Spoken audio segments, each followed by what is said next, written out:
This is Pet Life Radio. Let's talk pets.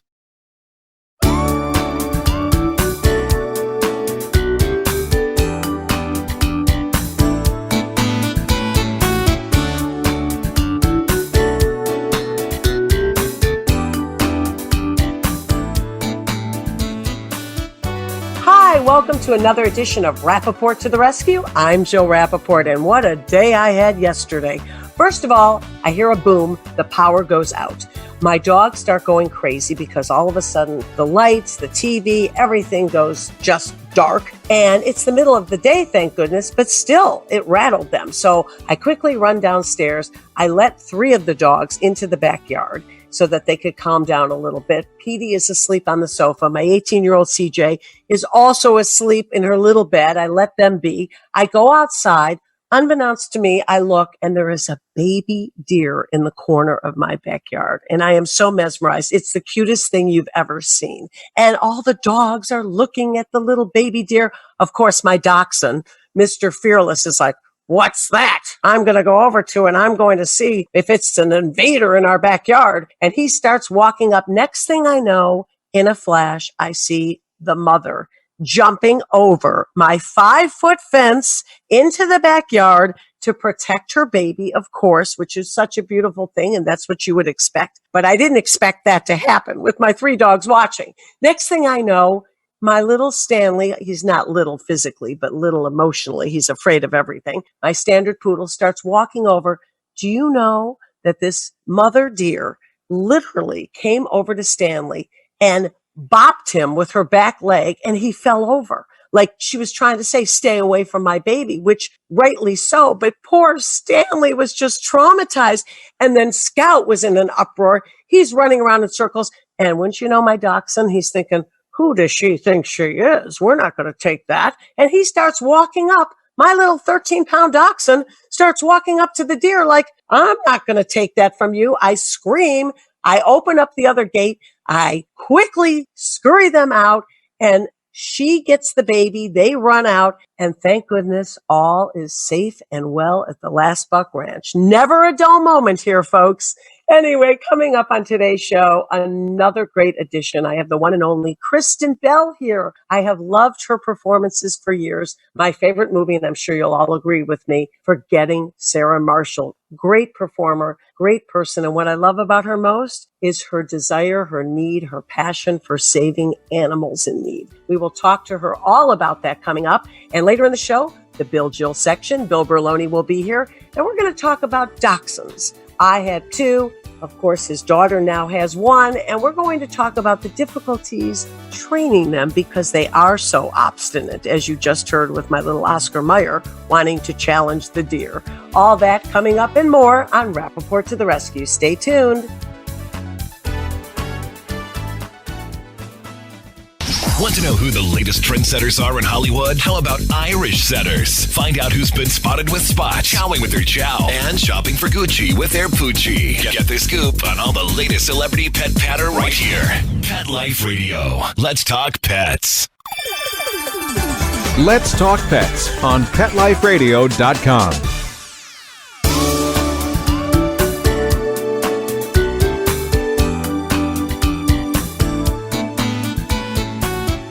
Welcome back to Rappaport to the Rescue. I'm Jill Rappaport, and my guest today is Kristen Bell. Of course, you all know her for her incredible career over the years, but in 2008, she had her breakout film role in Forgetting Sarah Marshall. She has since appeared in a number of comedy films, including Couples Retreat, When in Rome, You Again, The Boss, Bad Moms, A Bad Mom's Christmas, getting recognition for voicing Princess Anna in the Disney animated fantasy films Frozen. And who could forget Kristen in Veronica Mars, which was a wonderful series, which ended up becoming an HBO movie, and then a series again for Hulu in 2019. She also starred in the lead role of Eleanor Shellstop in the acclaimed NBC comedy series The Good Place, for which she received a Golden Globe nomination for Best Actress.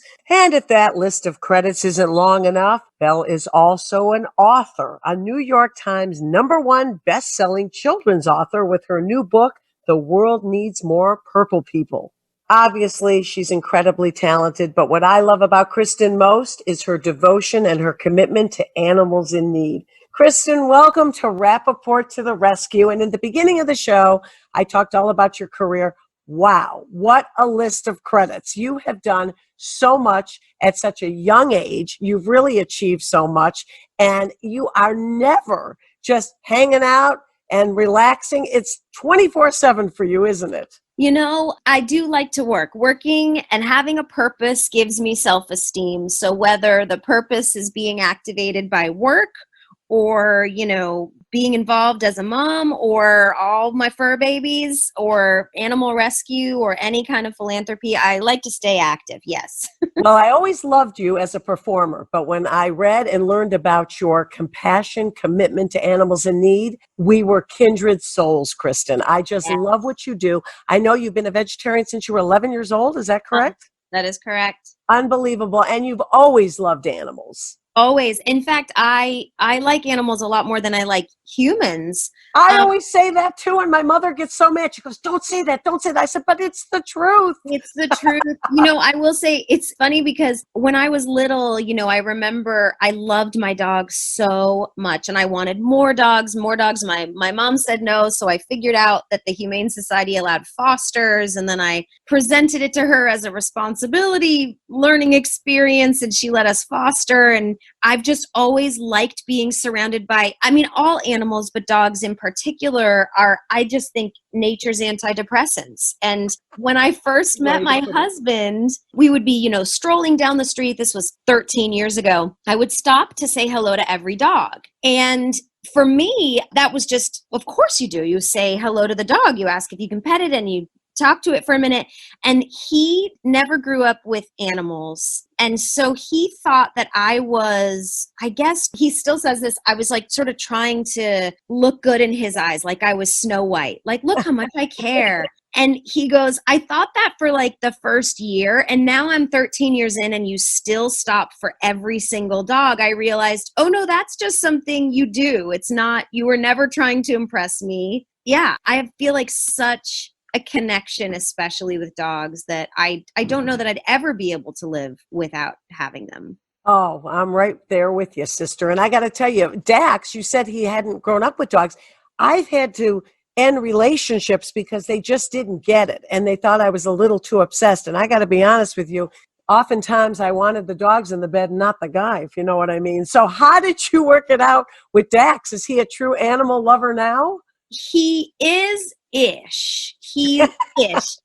When I first met Dax, I had 3 dogs. I adopted I had Lola and Shaky, these 2 dogs I'd had since I was in my early 20s. And then I adopted the oldest dog that came out of Katrina. Her name was Sadie. I got her from the Helen Woodward Center. She was I've worked with Helen Woodward so many times. Mike, Arms, they're fantastic. They're fantastic. Yeah. And they took, a big plane load of dogs. What they did was something really smart. I like animal rescues that are they run it like a business, which is great for the animals. When they have cat adoptions, they'll put 2 cats per cage and name them Peanut Butter and Jelly, and they're more likely to get adopted together. All those silly things, But they took a lot of dogs out of the shelters after Katrina that were already surrendered or in the shelter so that the shelter could be clear for the animals that were being found among the wreckage, which I thought was smart. And I said, just give me your oldest dog. And Sadie was 12 years old. She was some sort of black lab, and she was a mess. She had no teeth, and she breathed really heavy because she had a thyroid imbalance, blah, blah, blah. But I thought, I'll be able to give this dog 6 months of a beautiful life. She'll be comfortable. She lived 5.5 more years. I had a black lab who lived to almost 18 years old. Kristen, that's my story. I created Dog Bowl for Animal Planet, which is Puppy Bowl for seniors. Yes. I always say seniors are my favorite breed. I'm all about the underdogs. And I tell people all the time, just like humans, do not look at the age, because when you save an older animal, they thrive. And they 100% shock you with how long they can live. My CJ, my Havanese, is 18 years old. Yeah. And what's so funny is when I first met Dax, he thought that he didn't understand animals in the house. I came with 3 dogs. When they would run through the living room, he would jump a little bit as if there were 3 squirrels or deer running through the living room? Like, why are the woodland creatures living in our home? And the two little ones slept with us in the bedroom, and he's always had bad asthma until we realized he was kind of allergic to both of them. So then we put him in dog beds on the floor, and then he was still sneezing. So they finally started sleeping in the living room. But he has grown really attached, and we've lost all three of those since then. But we have two now. We foster a lot of seniors. I'm so addicted to seniors because I just feel like, I don't know, I'm drawn to the ones that are the neediest, we have Barbara Biscuits, who has one eye, and she just looks like a coat hanger with fur. She's so skinny. She's like a little Yorkie. She's in a mess. She only has her bottom teeth, no top teeth. But man, is she the most loving, easiest dog ever. I'll tell you, this is so why I have been bugging Marcel for months, because I wanted to interview you so badly. I love what you do because it's not just about adoption or rescue. It's really opening up your heart and home to those most in need. And that's 100%. the underdogs, the seniors, the pit bulls, the special needs. And that's what I've made it my mission to do. 100%. And you know what? If a young family wants to adopt a puppy, because I always explain to everyone why you need to adopt and not shop. And sometimes I do find even my friends in LA, they don't understand it. And when I explain the concept of like, but there are so many dogs that are put down in shelters. If you're buying one, you're just creating more you're losing a space. Someone could be put down. You could just take a dog from a shelter. They're just as good. People have all these misconceptions about shelter dogs. So I try to, enlighten my friends, but I don't fault a family who wants to get a puppy. But for me, I just like the mangled ones. I like the ones that look funny, that jaws a real big underbite. And my family always laughs at me because we finally got a rescue that was 2 years old last year. His name is Frank, and man, is he needy. He is the neediest dog ever. Because see, the seniors have been there, done that. 100%. But my when I came home with him, my family said, "Thank you so much for not getting another dead dog," because all the dogs I've gotten are just like corpses that live in the kitchen, and I love them and we feed them at the same time and they're happy, but they're not like the playful dogs with my kids. So we finally got a 2-year-old named Frank, and he's our family dog. And then we have Barbara, who just sort of sits on her mat all day, and it's a perfect mix. That's so great. But listen, the message you're teaching your two daughters, not only to adopt and rescue, but it's about compassion, giving back, learning to care for something else other than yourself, and especially something so vulnerable. We're their voice. If it's not for us, they can't eat, they can't take care of themselves with us helping 100%. them. And your daughters are seeing at such a young age that mom and dad now, thank goodness, are in there 100% helping these wonderful creatures to have whatever life and love you can give, you're giving it to them, even in the twilight of their lives. Yeah, it's hard to explain to someone what a relationship with a dog does to the human spirit. So it's hard to say like, but I'm getting so much in return. Like for me, like I say, they're nature's antidepressants. I feel so good in my body, my cells, when I'm snuggling my dogs, when I'm caring for my dogs. I just feel good. And part of it is the self-esteem of responsibility, which we teach our kids. When you're responsible and you're taking care of your business, which sometimes is feeding your dog, making sure your dog has all its vet needs met, you feel good at night, but also just snuggling with them and playing with them. It's so simple and it feels so good. And there's also the responsibility aspect when, dogs can teach kids so much. My 7-year-old, since she was 6, so this has been about a year now, consistently every morning wakes up and feeds the dogs. I explain to her how to do it, and we make it easy for her because, of course, there's a couple steps involved, but they get 2 different foods because one has a kidney disease thing. But I put them in a little metal container, and it's got a rubber top, and they're labeled Frank and Barbara, and they go in the fridge at night. So that's Frank Sinatra, and his wife was Barbara. You know that, right? Oh my goodness, I never even thought about that. Barbara Marx. Oh my goodness. Well, so every morning, because she's the first one up and she loves the dogs, and I said, do you want to help care for the dogs? She said yes. And I'll be damned if she hasn't fed the dogs every morning for a year, and she's 7 years old. And I'm like, isn't that wonderful. It's so great. And she didn't ask for an allowance for it. It's all intrinsic motivation to care for something other than herself, which gives her self-esteem And purpose. and purpose. And that's like something that's hard to teach kids, but I feel like animals are a great way to get there. And we talk a lot, Barbara, again, she runs around the kitchen and she's only got one eye and it's foggy, so she doesn't always know where she is. So I ask the girls, like, is Barbara okay? Does she know where she is? Is she she's standing in the corner again? And they help her back to her bed. And it's so heartwarming for me to see my girls step outside their own needs as, pretty much young, just out of toddler phase kids who still fight over toys, and they're still in the mine phase, but they can step out of themselves and really wonder about the dog's needs. And that's teaching empathy and compassion and all these other great things. It's amazing at that age. I mean, you know what kids are. I don't know human kids, but at that age, but I can just say from my friends' children, it's all about them. Mom, give me this. Dad, give me this. I'm hungry. Where's my toy? Blah, blah, blah. Yeah. And your kids are getting up in the morning and caring for another creature, for something else other than themselves at such a young age.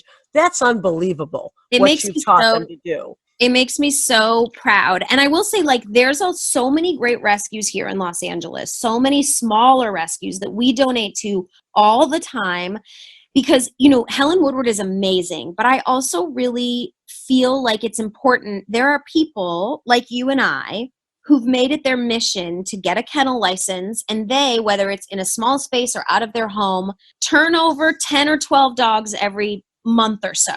And They do it on a small scale, but I think it's those people who keep animal rescue running. And there's a wonderful place called the Dog Cafe on the east side of Los Angeles where you can get a coffee. It's a $10 ticket, and you can go sit in a big room with all the adoptable dogs. And I bring my girls there all the time. We'll go on after school, before Corona, on a Tuesday afternoon after school, they'll say, can we go to the Dog Cafe? And, there's 4 volunteers in the room. So they're always monitoring when you walk in. They'll say, this is Marlo. Marlo's a bit grumpy today. Marlo's a senior, so she doesn't want to be pet. So it's very, strategic there. Nobody's at risk of anything. My kids are running around. They'll tell me which ones my kids can play with, which ones are really, really kid friendly. And we just go and play and meet new dogs.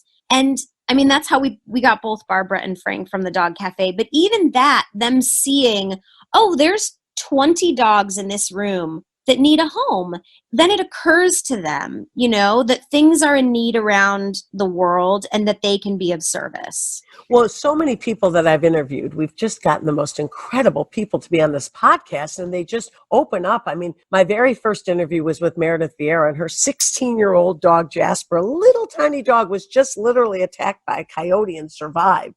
And we were talking about with her, with Isaac Mizrahi, with Joel Gray, all these people, Al Roker, who I got him his rescue dog, how our animals have really helped us through this pandemic, really given us comfort during the most frightening time in our lives. Right, Kristen? Big time. It's allowed us, I think this is the first time, because Mother Earth seems to be so angry right now. Right. It's the first time that we as human beings are sort of forced to look inward more because, the world had gotten so busy and we were all doing so much, and myself included. And this pandemic has slowed everything down, and it's allowed people a lot more time with family, and it's allowed them to nest a little bit more, which I think is an important sort of evolutionary value in our brains. And we hadn't nurtured it in a while. I mean, at least I hadn't. And I feel I've heard the same from others. And so spending a lot more time with our dogs, and all those funny memes about now I know why my dog wants to go on a walk, comparing how we've been cooped in the house. Right. But being able to snuggle our dogs at night, it gives me such a sense of peace that I don't get elsewhere. And especially in a time where reading the news is scary, those small things that make your body feel better, they're just important and vital. And nothing has made me happier than to see the videos of, what was it in, I guess, North Carolina, where the shelter workers were celebrating because it was the first time ever that they had an empty shelter. And I personally think everyone in the world should have to do some sort of physical activity for half an hour and have an animal, because I think those things are really good for your body and your brain and your soul. I think it makes happier people. So the fact that, everybody's getting animals now because they're home, it makes me feel like people are receiving a lot more comfort that they maybe weren't open to before in a busy lifestyle. Well, that's so true. But, I've been reporting on the other side of it. Bill Berloni, who joins me in the show every week, he works and volunteers his time as a trainer at the Humane Society in New York. And there's been just a ton of COVID returns, which is so sad because I think a lot of people were lonely and afraid and they thought, wouldn't it be great to have an animal? And then some sort of reality set in for them. And all of a sudden, whether it be the vet bills or the dog was a little bit too needy and ate the sofa, who knows? But we're seeing a lot of returns now. And I'm speaking out for that to many people to say, please give these animals time. I know it's something new for you, but it's just like anything else. They need time to adjust, just like you do. Don't give up on them. You opened up your heart and home. Give it a chance. Give it some time. But it's really scary what's going on now with the return situation. Yeah, well, I always tell all my friends who are in the mood for a dog, I say, wait till January, because so many people get dogs for Christmas. And then there's returns in January. And so we've tried to do that. But, this is one of the realities that I think talking about it helps people understand. Because I also, if someone has gotten in over their head with a dog, I don't fault them for saying, I feel like I help. Return it. I need help. Yes. But it's the same, it's the same thing I talk about with the stigma of depression and anxiety.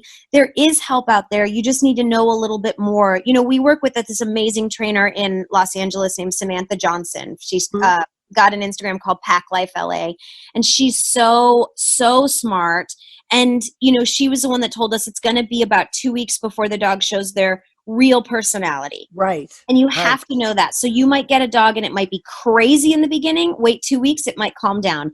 Frank was the opposite. He was so calm when we got him. I was like, this is the personality emerged. 2 weeks later, this dog was parkouring off of our furniture. Right?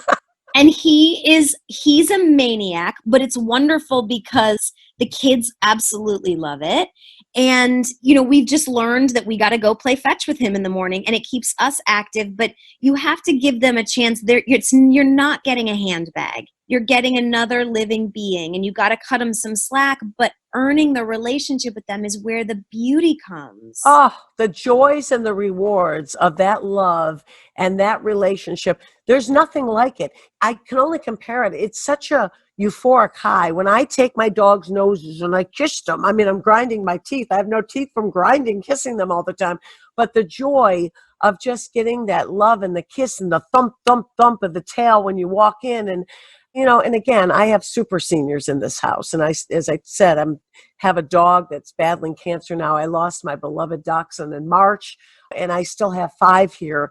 And I cannot tell you, every day is a gift with every one of them. And what I'm so impressed with you, Kristen, you and your husband, Dak Shepard, you're both famous. You have these wonderful lives, incredible careers, and yet you are so grounded and so balanced. And you've taught your daughters the meaning of life, what's important, how to give back.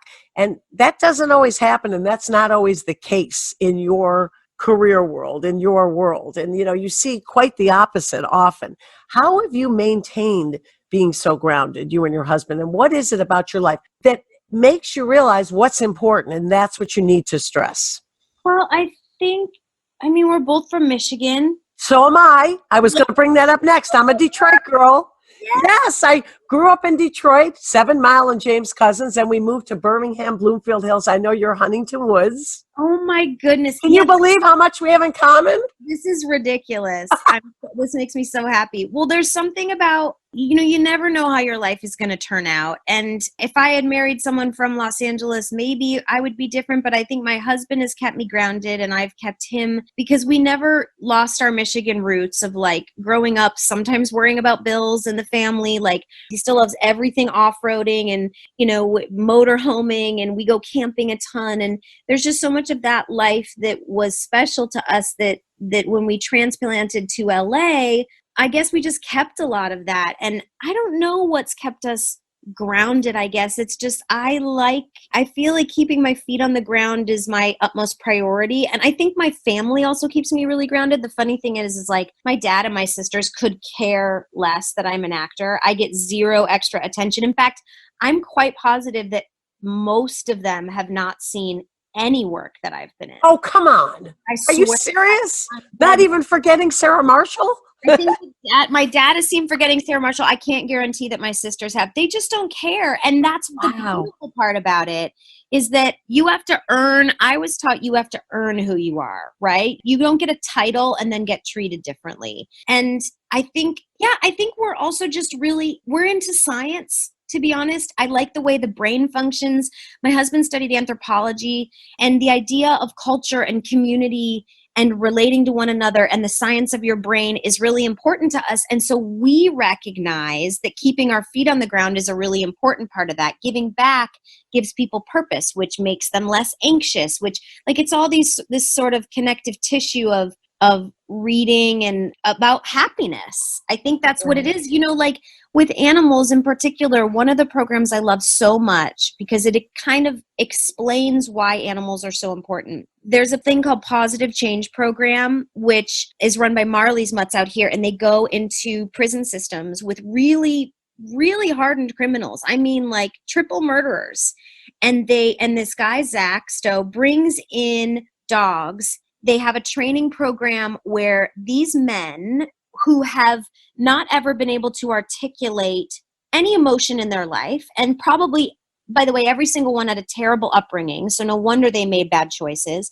They work in this dog program. They get a dog for 14 weeks to train it. And all of a sudden, in the small groups, they start talking about regrets they have or the love that they're feeling for the animal. And that's because you can ask a human to talk about things, but until they feel emotions, you can't really access their brains. And so you have these testimonials of these guys going, I realize now that I've spent 14 weeks with this dog, I never felt real love in my life. And that's why I made so many terrible choices. But I feel love now because it wasn't verbal. It was allowed to be just emotional. That's what the dogs are giving them. And you're seeing perfectly trained animals come out of this program, being able to be adopted into families, because obviously the prison system can't keep the dogs. But you're also seeing these prisoners open up and become rehabilitated. Yeah, redemption. Unbelievable. Incredible. And I've worked they have a girls juvenile program, which is girls, I think, 12 to 18 who are in the Bakersfield facility out here. And I've gone down in there, and the girls, who are in this detention facility for, stealing, for a lot of different crimes as a young kid, they have to write a report about why they want to be involved in the dog program. And then they have the responsibility to care for the dogs. And again, their emotional aptitude and willingness goes through the roof after having a relationship with an animal. It's incredible. That is amazing. That is truly unbelievable. What a great story. And I just don't know how you find the time to do all of this on top of being a wife and a mother. I mean, the career, all of that you're doing for the animals, it's unbelievable. When is your downtime, or is there any? I don't know. There's not a ton of downtime. I will say this. I sleep really well. And part of the reason I sleep well is because I feel like I have purpose, and I feel like I try to do my best each day. So when I put my head on the pillow, I'm not an insomniac. And I sleep long. I sleep about 9 hours a night. That's probably my self-care. So that's the one thing we're very opposite about. I'm an insomniac. I'm up all night. But it's also because I think some of my animals have certain needs, medical or whatever. And I just seem to be up at 1, at 4, at 7. But for them, it never seems to be an imposition. It's just, what can I do to help them in any way, shape, or form? Yeah, must make you feel good. I mean, I'm an active person. I like to be, don't get me wrong. I'll take a day or two where I'm really, really lazy, where I'm just like, I'm putting in my audiobook. Nobody bug me. I'm doing my cross stitch, or I'm knitting a sweater this weekend. Leave me alone. But for the most part, it's that I enjoy digging into things. And again, I like thinking about what can make human beings happy. And one of the things that I've discovered is a relationship with animals and self-esteem and purpose are 3 things that really, beyond exercise, really can make human beings happy. So I strive to, influence my community with that of saying like, well, if you ever want a dog, you can tell me what your requirements are and I'd be happy to help you. And I'm doing that because it's only a tiny bit of work on my part, but it could make a big deal, a big influence in someone else's life, You're amazing. Look, I always loved you. Everything I ever read about you, everything I've ever seen on screen, I've always loved you. But now, I mean, really, you are truly incredible. Besides that, we're both Michiganders, grew up in the Midwest, which I definitely think people from the Midwest, it's a certain type of spirit, a certain way we were raised. We both broke our wrists at a very young age. I believe yours was from street hockey. Mine, I fell off a horse. Oh my goodness. Yeah, we have. I can only picture you racing down Woodward Avenue. I mean, we grew up in the same area, which is so unbelievable. And what you've done for animals in need, I would hopefully one day I'd love to do a show with you. I always actually thought you would be great in a rescue show called Saved by a Bell. Oh my goodness! You like it? I love that, where we talk about different rescues. Yes. How they impact people. Yeah, I've been thinking about this for a long time. Just ask Marcel. Oh my gosh. Truly amazing. Every time I see your husband on TV, he cracks me up, and he has a hugely successful podcast. He's doing just amazingly well with that, isn't he, Kristen? Is he, he's always been a real talker. Yes, like me. Yes. And he realized what was so funny is like 2 years ago, he said, I think I'm going to start a podcast. And what I did was basically pat him on the head. And I said, honey, that is so cute. You're going to do a garage podcast like everybody else. That's so sweet. I love it. And then 3 months later, I was like, wait, what? You have millions of listeners? What? It's huge. Believe me, it's my dream to achieve like one crumb of what he has. And he started it before a podcast. I mean, what I love about what I'm doing now, Pet Life Radio has been around for 13 years. They were the first group only devoted to pets, but all about the podcast, satellite, whatever. And I was like, what is that? What is a podcast? What's satellite? And meanwhile, your husband was on the bandwagon long before anybody else was. It's so interesting. And I will say it's done wonders for our marriage, because the reality here, Dill, is that he is a talker and he gets out all day. Normally I'd get the earfuls at night, and sometimes I'm like, honey, I did so much today. Can we not, did you read this article? Did you hear about, and now he gets it out all during the day, and we just have sometimes such a peaceful evening, and I'm so grateful for it. No, let me tell you, he is so fantastic. I've listened to it. You have to tell him I love him. And he gets the most incredible guests, and he gets them to open up and say things. I mean, that's always been, I've been in this business a long time, and it's our hope and dream. I've never been intrusive, and I've never wanted to get at somebody's expense. That's not who I am. I always just want to have a wonderful conversation and learn about people in a very positive way.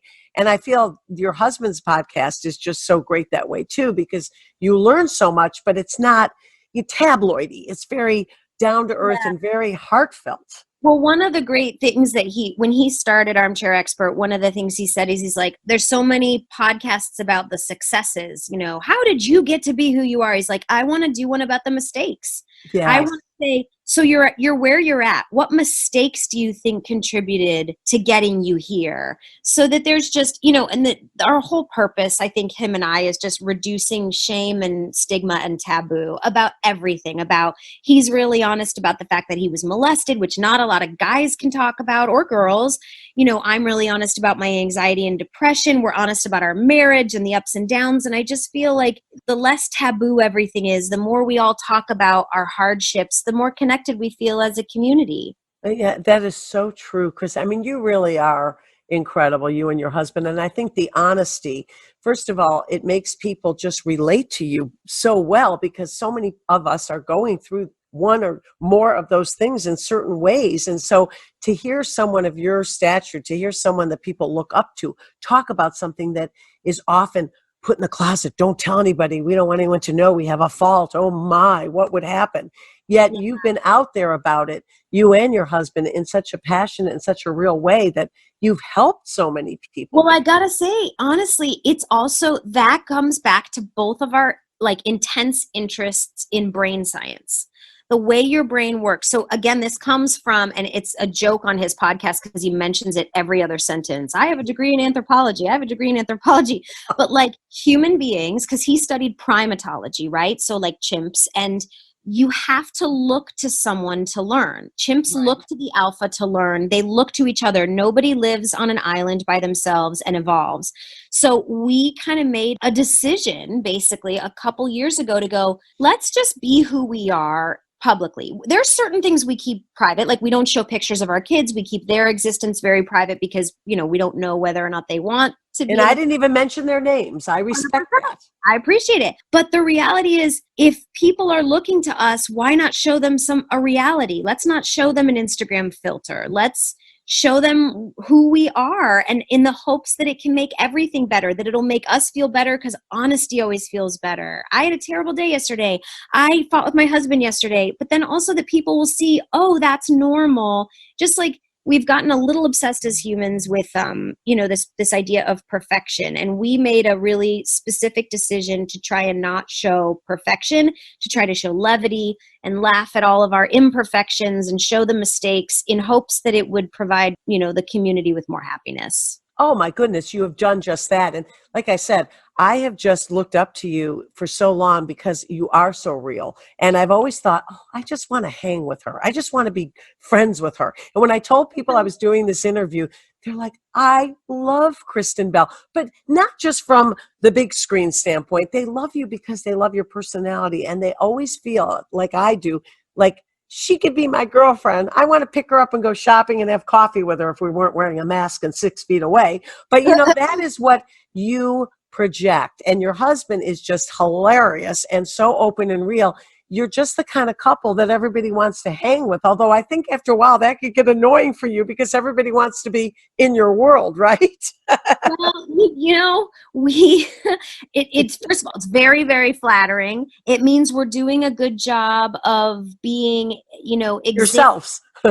ourselves, but also examples of human beings that are like, hey, we all have bad days. My husband's an addict. I mean, he's been sober for a while. That's hard. I suffer from anxiety and depression, but we're still getting up in the morning and making the decision to try to be happy. But we also have a really wonderful, intense friend group of about 15 people that are our support system. And that friendship, he actually just did a podcast about friendship and communication and how like having close friends can add years to your life. It's so true. And especially when you're like I'm single now and, my girlfriends, I adore them. Not as much as my animals, but, you need them. It's like that connection that I went to a friend's house the other night for a dinner just with her family. Her kids are like my kids. And, I've seen her a couple times. I've only been out 4 times the whole summer, but you're so far away. And I just miss being able to hug somebody and say, oh, I miss you. But it's so important. And what you're providing and what Dax is doing with this podcast is really helping people during a really scary time and making us feel like it's okay that we might not be okay. Right? Exactly. Well, that's the reality of being human, right? None of us are okay. Or it's a roller coaster, and that's okay to just be on the roller coaster. We're all together. I have to tell you, Kristen, this was even better than I expected. I expected it to be pretty great, okay? Because I just adore you. And besides Michigan, the broken wrists and everything we have in common, I just love what you're doing for animals. And I know once this pandemic hopefully subsides a little bit, your career, I would imagine, you've got a million things going. Is there anything you'd like to promote or talk about that you're working on or can talk about? Wow. Well, I'm actually not working on anything right now other than figuring out this whole virtual learning with my kids. That is the biggest job ever, right? Job ever. I mean, we're still working on Hello Bello. My husband and I started a baby care company that is sort of, premium baby care company and diapers and wipes and lotions and potions, but made at an accessible price. And we are in Walmarts everywhere. And we also just signed to be in Meijer, which, as you know, Meijer, what a big deal for Michiganders. I mean, Meijer was my go-to chain when I needed bumpy cake ice cream at 10 o'clock at night when I was 16. So we're going to be there. And what else? I'm not shooting anything right now, but I also have a bar line called This Saves Lives, which for each bar bought, we have a bunch of delicious flavors. And there's kids bars as well that are gluten and nut free. You can put in their lunches. But for each bar you buy, we donate a life-saving packet of nutritional food to a kid in need. So that's fantastic. And where can people buy these? You can buy them at everywhere. You can buy them at Target. You can buy them at Sprouts. You can buy them at Ralph's. You can buy them at Albertsons. Any of your local grocery stores should have them. And again, my friends and I, my friend Ryan Devlin, who's also an actor, we were sort of perplexed that there wasn't a one-for-one give back in the food space. And we give away this packet called Plumpy Nut, which helps kids around the world, everywhere, who are suffering from severe acute malnutrition get back to normal on their local food source. And we were like, let's just make a great bar that everyone's going to want to keep in their purse, but we also help kids do it. So working on those things, also keeps me pretty busy, but I love it. Unbelievable. Yeah, I mean, really, that is so great that you're doing that, giving back to children in need in a nutritious way, which we all need right now. And boy, Kristen, this has been such a joy and a pleasure. Please think about that show I want to do with you, Saved by a Bell.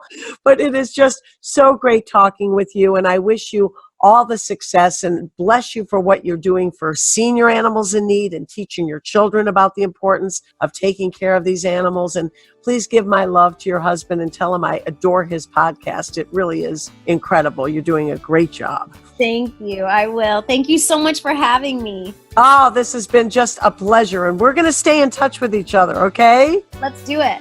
All right. Stay safe and thank you again. You too. Okay, coming up on Rappaport to the Rescue, we will have Bill Berloni here for our Jill Bill section of the show. Stay tuned. We wear fur, and we're damn proud of it. What? And our four legs, and our tail, and we go to the bathroom outside. Well, we may not be too proud of that. Sniff around, then mark your spot right here. Pet Life Radio. Let's talk pets.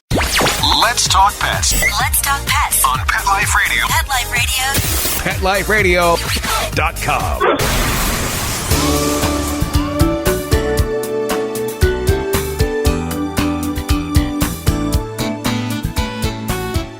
Welcome back to Rappaport to the Rescue. I'm Jill Rappaport, and it's that time of the show, the Jill Bill section. I'm joined with Bill Berloni, and this time a special guest along with him, his daughter Jenna. And we talked about this earlier in the show. I had 2 dachshunds. My beautiful Ruby passed away in March. She's still in my heart, in my home. And I have Oscar Meyer, very much active, wild man as we call him. And Jenna, Bill's daughter, has a dachshund. And what I love about the personalities is their persistence, a little bit obstinate. They're not afraid of anything, but that also can be a little bit of a training nightmare. Jenna, great to see you. And from what I hear, your dad tells me you've done a great job with the housebreaking, the barking. How did you do it besides having a dad who's an expert?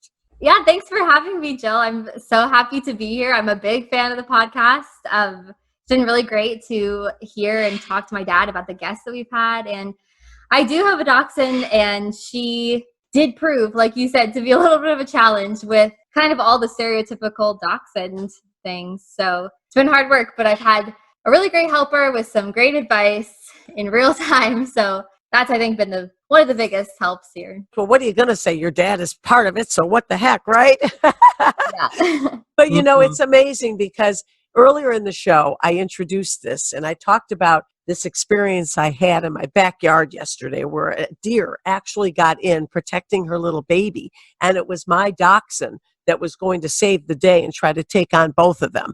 And dachshunds are so tough and strong. They're not afraid of anything.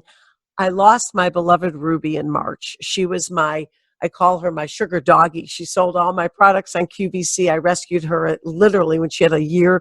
She was there for 3 years, and she had 1 day to live when I rescued her. I now have Oscar Meyer, who I rescued at 7 years old 4 years ago. Your dad and mom met Oscar and said, boy, you've got your work cut out for you because they're tough. And I know you have a dachshund also. And there's a lot of training issues involved, the barking, but most important, what is it that they can never get potty trained, Bill? Well, it's part of that strong will. It's like, why walk outside when you can go just right inside and somebody's going to clean it up? And Jenna, were you having that issue with your baby? Well, when she came to us, she was housebroken for the most part. And then we realized she was getting kind of distracted with the other dogs at our house and wasn't always making it outside at the beginning. Like my dad mentioned, she's a little bit spoiled maybe and just thought, well, they're not paying attention to me all the time. So, And it's something about this breed, Bill, because I grew up with dachshunds. I had one, when I was 6 years old named Schnapsy. And I can remember, that was a long time ago, but I remember Schnapsy, same deal, go outside, do her business, come in, do her business again. What is it? That's why I wanted to devote this segment to dachshunds, which I absolutely adore, but they're obstinate. They're hard to train. They are. And, Jenna came home from New York City in the midst of the pandemic, and she's moving back into New York, next month. And so she now has to get this dog completely house trained and on a schedule. So that's what we've been training. And I shouldn't say that. That's what Jenna's been training. She knows what her work schedule is going to be. So we wanted to make sure we got Oakley, is her name, on that schedule. And it's been a little rough. Yeah, Jenna, how did you do it? I mean, it's great that your dad is the premier trainer. Hey, let's face it, you got one leg up on us here. But you, as Bill always tells everybody, it doesn't matter how great he is and how many times he comes to your house or whatever, the owner, the pet parent has to take control and do it, or it doesn't matter, right? Yeah, so I definitely am lucky that I got this great advice firsthand and in real time, like while it was happening. So the thing that I realized with Oakley, of course, like you said, the stubborn but loyal personality, was I couldn't necessarily limit her time outside at first, right? Because what she wanted was to come back inside. So in my head, letting her go back inside was like a release of tension, and she got what she wanted, so to speak. So I would stay outside with her for like longer periods of time. And then when she went to the bathroom, then she got cookies and she got to go inside. And so she realized kind of the faster I go outside, I get a cookie and then I get to come back inside. So it definitely was time consuming. And that's why I started this early, was because I knew I have the time right now. And once we get back into a more strict work schedule, and when I get back to New York, I might not have that time to spend 10, 15 minutes outside waiting for her. Especially in the winter. And I believe you got her in March. So it's cold and you've got to sit there and wait and kind of shiver while she does her business, hopefully. Yeah. So there's a lot of things that I would definitely encourage people to, if you have a goal, you just start that earlier for dachshunds, because they are stubborn, and like kind of with all of our training, anything besides the housebreaking, it's slow and it's time consuming and sometimes frustrating, but I knew I needed to do it now before I was in my new apartment, in this new situation with, this dog. I needed everything to be like all set and tight. And how is she now? Would you say she's 100% housebroken or getting there? I'd say she's 100% housebroken, and the schedule... Unbelievable. Tell me what to do immediately. The schedule that I made really seems to work for her, luckily. Eventually, I might try and take out one of the walks. I think she'll be able to do it. But for now, I'm erring on the side of caution and taking her out almost more than she needs to, just to be sure. And again, while I have the time, I might as well. And I think those extra walks will be useful when I'm in New York. And then maybe when she's settled, I'll change it a little. Yeah, Bill, let me tell you, that's one of the few success stories. And I think that's the reason I've noticed before COVID, when I would go visit shelters, I'm seeing more and more, and also being sent through emails, more and more dachshunds are sitting in shelters. And I often wonder, is it because people just couldn't get them housebroken and they gave up? What do you think? But it's what I was going to interject was, Jenna said, she figured out quickly that the quicker she went outside, the quicker she got the treat and came inside. She had done a whole training program before that, teaching her how to heel, how to sit, how to stay, lie down. So the dog already had the idea of, if I do something easy, I'm going to get a treat easier. And that's what fed into the housebreaking. You can't just zero in on one part, which is just the housebreaking, because they are so smart and they are so tenacious. You have to teach them that it's really in the best interest to listen to me, because you'll get something good at the end of it. And then they get it. I think that's the difference. Well, I like to focus in not only on problems, general problems, but also different breeds that might experience, and owners might experience the same thing that, another owner or pet parent is having with that particular breed. And Mark Winter from Pet Life Radio, the man that formulated this wonderful network here. We were talking earlier off mic and during break about our Havanese, and that's going to be another segment because he says he just can't stop his Havanese from barking. I have an 18-year-old Havanese who's gone deaf, and so she always was a barker, but now that she can't hear, and so we want to devote another segment to that. It really is interesting how certain breeds, there are certain characteristics that go along with those breeds, right, Bill? And some require serious training methods. Exactly, because you're overcoming genetics. That's the thing. Any hunting breed, like a dachshund. I mean, dachshunds were bred to go after badgers. I mean, the meanest animals out there. You got to be tough, tenacious, smart. And, barking was one of the things we had to work on too with her, because you don't want to get evicted from your apartment because of excessive barking. So we taught her what no bark means. She'll still bark when somebody comes down the driveway, but now she'll listen for the cookie to stop. And that's all you can really expect of an animal. Hey, it works for me. When I hear the bag of cookies, I stop whatever I'm doing and I'm attentive and up on my hind legs waiting for a cookie. I get it. So you really think you really believe in that treat motivation? It's so important, isn't it? Or whatever the dog likes. I mean, some dogs like their toys. You could use their toy as a motivator. It's just, just like people, whatever motivates us the most is what we should be going towards as a reward. And for those listening, that love dachshunds like I do, the last thing we want to do is discourage people. But I also want to bring to the forefront issues that us dachshund owners can experience. So quite the contrary. So people will still consider opening up their heart and home to them because they are the best dogs. I just adore them. But, occasionally or more often, you might have one that experiences what Jenna and I have gone through, with this housebreaking issue. So, Bill, is there any message, because you see it every day in the shelters? We don't want people to shy away from this breed. Let's talk about how great they are and that we can fix these problems. You really believe that? Absolutely, because with the same tenacity that they may be doing things wrong, when they learn the right way, it's the same tenacity. So they are not 100%, they are 120% when you get them on the right path. I mean, at night, I'll see her and, her dog is just wrapped around her chin. She couldn't be more loving. More interactive, and she's a great companion. And so again, because she loves Jenna, because it's fun to be with Jenna. So no, I don't want to discourage anybody about dachshunds. I mean, they also have a sense of humor, which is what I like about them. Their little legs, and they give you the look, and they do things differently than a dog, which makes you laugh. Yeah, and I think crack up. I made sure for Oakley specifically, my dog, to think about why she might have been doing these things. So with the housebreaking, that was pretty clear that she is just a little stubborn. But the barking, I realized, because she does fall into that stereotype of dachshund, she is a barker. And I would try and hone in on when and why is she barking.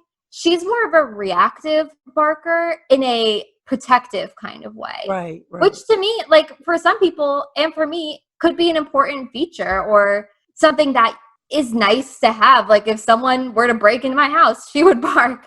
So yeah, and my Oscar would do more than that. He's very aggressive. I have to literally put him in a crate when strangers come in because he is unpredictable. Yeah, but I don't yell at her when she barks because I know she's doing it to protect me. Right. I just let her know when it's time to stop and when it's maybe not appropriate to bark, and that's when I'll give her. But I don't want to silence her voice because she's telling me someone is here or someone is walking past, there's good things about it. And then there's ways to just cap it off and say, all right, that's enough of that. And this is more an appropriate time and things like that. So it sounds like you're a pretty darn good trainer yourself, Jenna. I don't know. You're going to walk in Dad's footsteps. I know you have other career aspirations, but it sounds like you really know what you're doing as well. I have to say, it's harder than he makes it seem. And I don't think I don't know if I could do it. It's really hard. And again, I'm just lucky to have it here in real time as a resource. But your dad's unbelievable because he really does. It's a little depressing because your dad makes it look easy, even though we know it's not. And he's so calm about it. Bill, you really are. I didn't even realize, because Bill and I talk so much during the week. We are always, talking about our wish list as far as guests and topics or things I'm experiencing, or he'll just call to say, how's your dog Petey doing? Because he advised, what kind of music to use. That's my doggie with cancer. And, we talk all the time. And I always say to myself, he's so calm about it. Like, that's why he's so good at what he does. And Bill, do you ever get frustrated? I mean, do you ever come up against a case where you think, wow, this is just not going to work? I'm out of work here. I don't even know what to do myself. All the time, because there is no real rule book for training or behavior modification. And that's when I just sort of get philosophical and, let the dogs teach me. Currently, we just took in a standard poodle who was from a hoarding situation. He's 2 years old. I love standards. 2 years old, and he is frightened of the world. He is fear-bit, people in the foster home. He's been with us for 8 days, and it's just so sad to see a dog who will run and jump in fear from anything. This is going to be months of rehabilitation. But I'm watching, and when he makes a step, I step towards that, as opposed to trying to impose like us. So it's being a listener, and you're a good listener to your dogs. You listen to them, their needs, their illnesses, their likes, and that's what being a dog trainer is about to me. And Jenna has it, and she's doing it with children because she's gone into education.